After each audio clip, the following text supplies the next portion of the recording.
All right, so we are here for my first live with a guest. My guest should be arriving soon. Let me just ping him again. Let's see, request, add viewers. So, my guest is going to be Tim Lord with Boston Impressions. You're tuning in today to the premiere episode, episode 1 of Litvak Live, Litvak Leadership. Up, and there's Tim. So now he should be joining us. It says he's watching. So let me try to invite him in. Add. And Tim should be brought on camera in just a moment. Make sure I've got my volume up also. So Tim is being added in as we speak. So it's going to be interesting today once we have this. And Brenda, glad to see you joining us today for the first episode of Litvak Leadership. Tim, you need to be on your phone. It says you're being added. I'm hoping you're on your phone. So it's interesting. Never did I know that as I got my office ready for my new role with the company that I joined in January, that I would be home so much. So, Tim, let's see, you're still watching, and I see you there. Let me look at adding you again, see if I can do that. Add viewers. I'm going to click on you.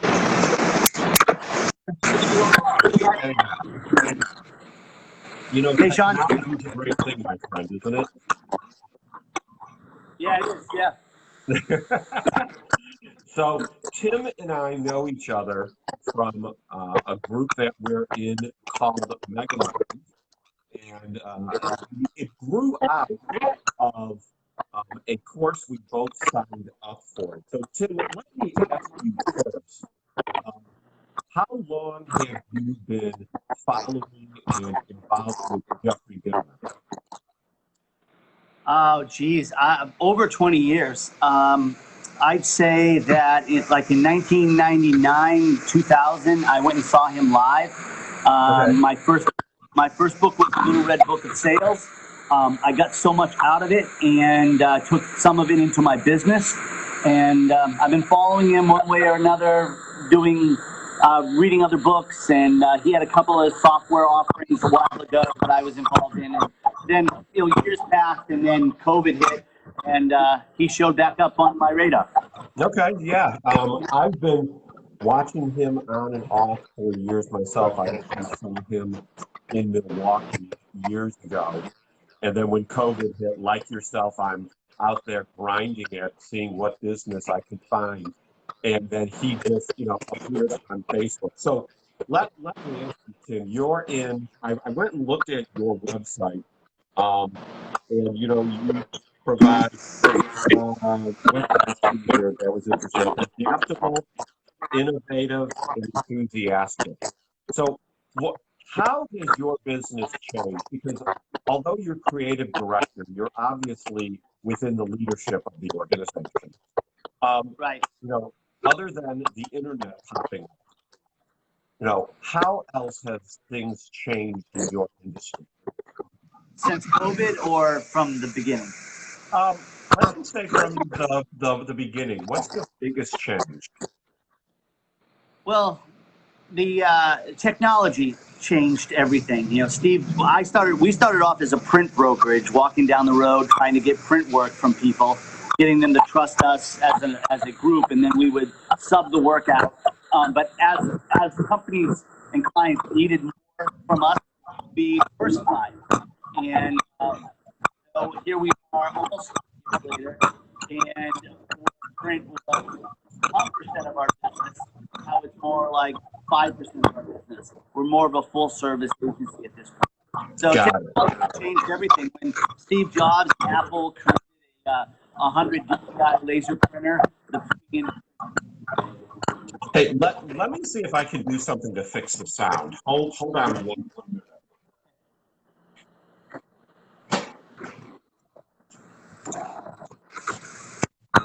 How's everyone out there today?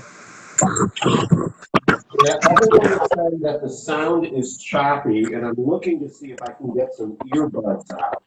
I'm hoping that I put in some earbuds. So, have not had this experience with choppy sound before, and of course, I'm not sure where my Bluetooth buds are. But you know, these old, wired, lovely pair, if I can get them on. Here we go, almost unscrambled. And it's funny, when I did this the other day, it was not having this kind of choppiness. So let's see. Let me plug this in. Ooh, I've got one of those space age phones where I have to use my Bluetooth. I don't have earbuds. So, 1 minute. Okay. So can I do a commercial while you're gone? I want to shout out to all the Megaminds that are out watching. We had a coffee meeting today with Kelly. You were awesome, and the people that arrived on Colin's Coffee. I'll tell you, like Eric has said, if you can find 10 to 14 or more like-minded individuals. Right now, I'll just speak for myself, being supported more and more by my Megamind brethren, sisterhood. It's just been amazing. So I'm going to have to find my Bluetooth to use tomorrow. So we're just going to have to deal with the choppy sound, and hopefully it will work out. So I bet you didn't have technology issues like these when you first started in the business. No. No. Okay. If you look, Sean, you look good. You look good. That's all that matters. It just happens. So, tell me, how did I remember back in the day when I was thinking about what I wanted to do with my life. At one point, I was considering marketing, like many people were, but then I never did anything with it. What got you to stick with it? Oh, no. It's just, I was an average student probably. I wanted to be a writer, but that didn't pan out. And then I just wanted to make money. And so the only thing that I knew I could do was talk. And the relationships that came out of it over the decades, it's what it's really all about. It's not about the sale to me. It's not about the sale. Sure, having things in life and making the kind of money you want to make and supporting the lifestyle that you want with your family is very, very important. But for me, it's been about long-term relationships, kind of like the one you and I are building now. Yes, exactly. I mean, while we've been in the pandemic, one thing that we've all encouraged each other with that it's not about selling right now. It's about helping people and seeing how you can fulfill a need. I would disagree with you in one case. I don't think it's ever about selling. Personally, we all have, I'm self-employed, so any quota or any demand that is put on is all on mine. So I don't have the weight of a budget to hit or a quota to hit. So I understand that other salespeople will have that. But if you can get past the fact that the customer needs something, they're going to buy it from someone. They might as well buy it from you. And how you get involved and ingrain yourself in their lives is you build those relationships. Because once they get to know you and realize that you'll come through for them, they're never going to go anywhere else. So what is your secret? Because price is not everything, but there is a certain element to it. And I'm sure you have some long-term customers. What have you done to keep those customers engaged and not turn to you at some point and say, it's just time for a change?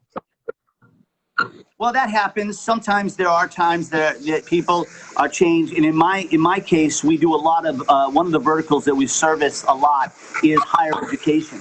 And so if you're in a marketing department or alumni or development or even like parent giving, people don't stay there forever. And so new people come, want to bring their own people. So those are the kind of things. I can't recall a client that we lost because we didn't do a good job. And the the thing that being able to fall on the sword when things aren't going well and show that you're humble and empathetic to their problems and their situations. I always just say, when things don't go wrong, that's how you really see where things don't go right. That's really how you can see how we're going to perform for you. Anyone can take an order, Right. Exactly. I mean, it's when things are going right that you're kind of coasting, and I've always said that my goal with every customer is when we go out to lunch or go out to dinner is to not talk about the business because everything is going so well we don't even think about it. But it's in those situations where when you do talk about the business, that's where you see how deep your relationship is. Right. And it's kind of like sometimes it's the elephant in the room. You have a relationship with this person. They have kids. You know where they live. You know all these things about them, and you put those in your bank, And so when you have that moment that you have to turn from business to personal, you're able to do it without being awkward. So talking about knowing things personally, let me ask you, are you a salty treat guy or a sweet treat guy? Salty, for sure. Salty for sure. So salty pretzel or salt or vinegar and lime chips? I would say sea salt. Sea salt chips are yeah. Yeah. I am very much a big crunch sea salt chip guy myself. So I'm in the cleaning industry, so I have to ask everyone a cleaning question at some point because people just don't think about it. And I'm just going to look at my watch because I know you're under a deadline with the customer, so I don't want to keep you too long. What is your least favorite cleaning chore?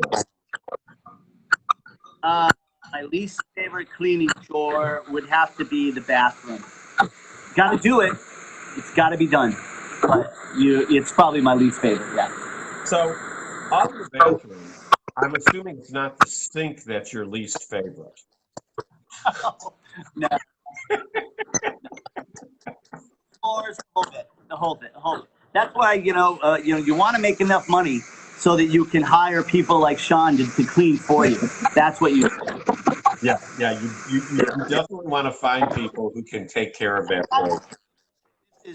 This is inside on me. I'm a clean freak, right? Okay. So it's nothing's ever out of place. Nothing's ever dirty. It's I can't leave the house with dishes in the sink.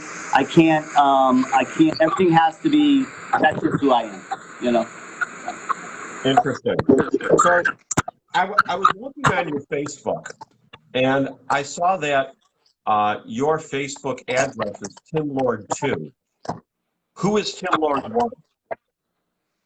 1? He's probably in prison.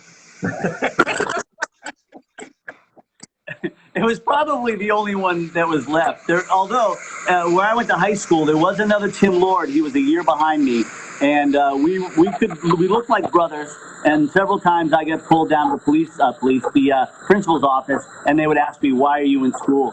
And I would say, "Well, I thought I had to be here." They pulled the wrong one down to the office. So. That's great.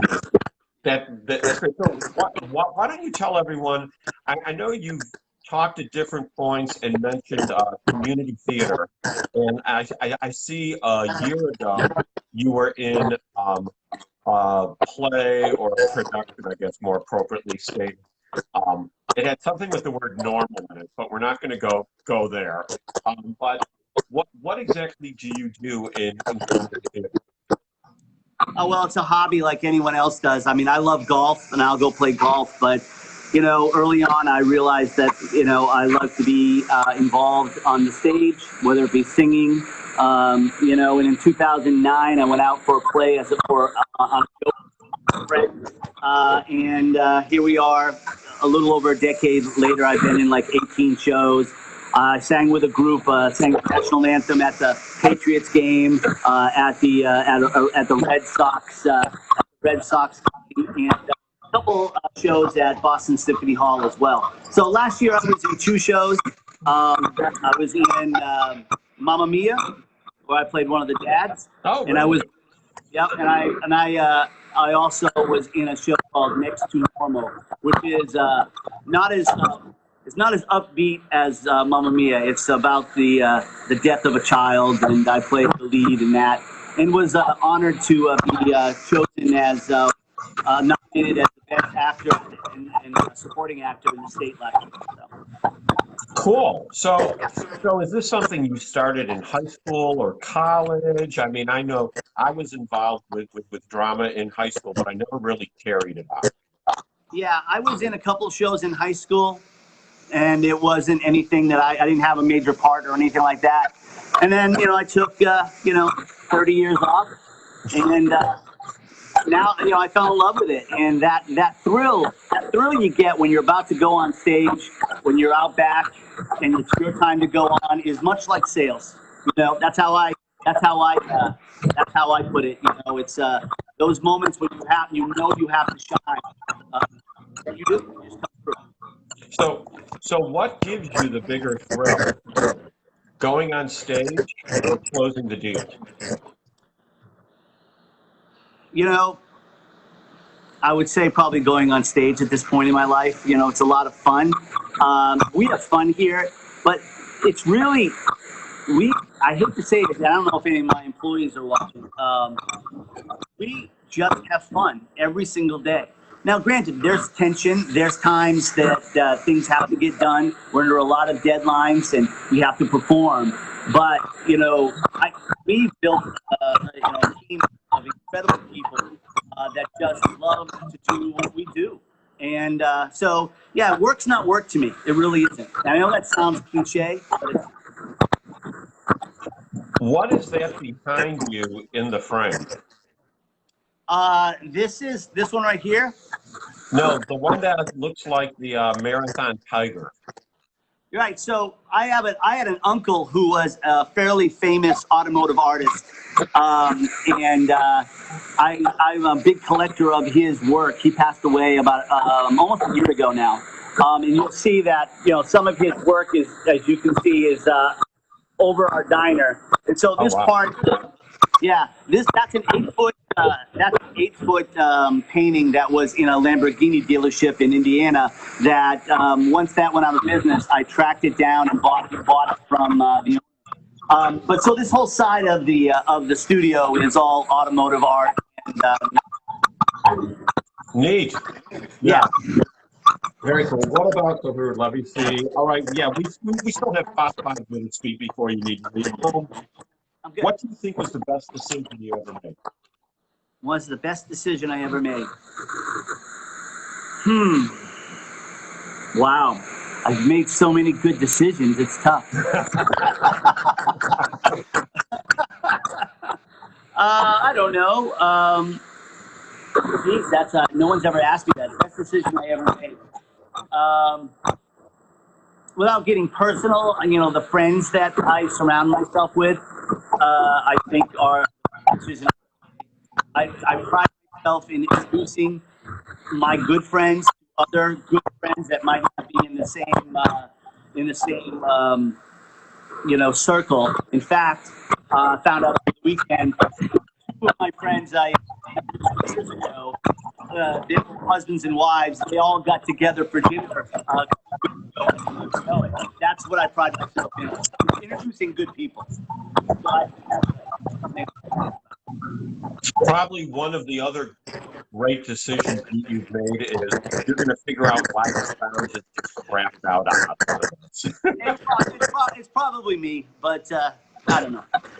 We'll figure. So, if you had the opportunity to do all the Back to the Future thing, and you got a Lamborghini and you went to U.S. and landed in 1984, and you see yourself walking out of the situation, what do you go up and tell yourself? Go to Cupertino and find Steve Jobs. That's great. That's what I would do. Okay. Yep.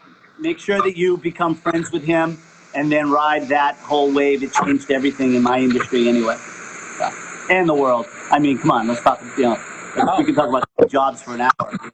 That is, and I can't even do a follow-up, I'll reply with that because everyone knows the answer to that one.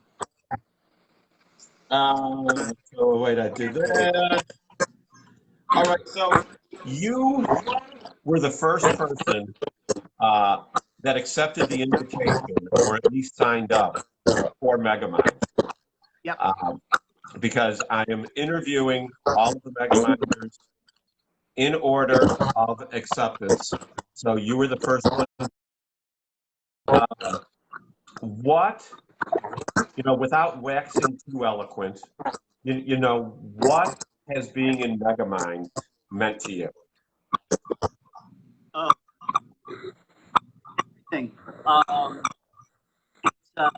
It's a weird time, as you all know. It's the first real pandemic of our lives, right? So I don't know if we're going to repeat that, but having a great team working remote, which I really haven't seen since February.